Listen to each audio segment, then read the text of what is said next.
There was a lot of focus on the former president, Donald Trump, being at the border and a lot of talk about building the wall. Today, we got a better picture at how lawmakers are possibly planning to pay for it.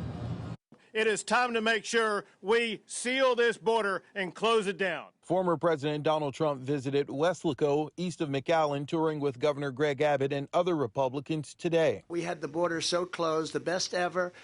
And now it's coming through at levels that they've never seen before, just pouring in. Abbott blames the Biden administration for the recent surge at the border. According to Customs and Border Patrol, encounters at the southwestern border are up almost 170% from this time last year.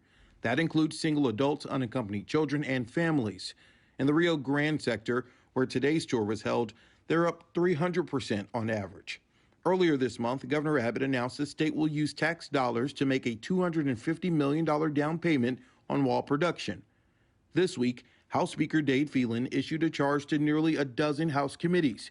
He wants them to look into jail populations in border cities and counties, monitor state agencies working at the border and assess if they need more resources, and review how unaccompanied minors are being treated.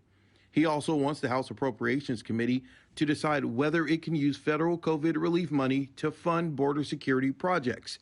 That includes the wall. The chances of using some COVID relief funds for border security and for the wall are quite good. The governor and the speaker are asking, well, how much can we use? And that is yet unclear.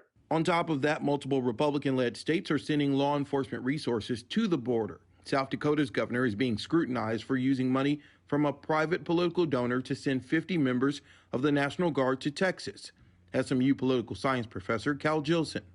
I think the answer will turn out to be, yes, you can do that, but it's a bad idea because you're jumbling the lines of civilian control of the military, and you're making the military look as if they are adjuncts to the partisan politics. In a press conference about the Texas power grid, Texas Democrats say that Governor Abbott is only using the border crisis to score political points ahead of his reelection effort. They're trying to see how many miles they can get out of this con.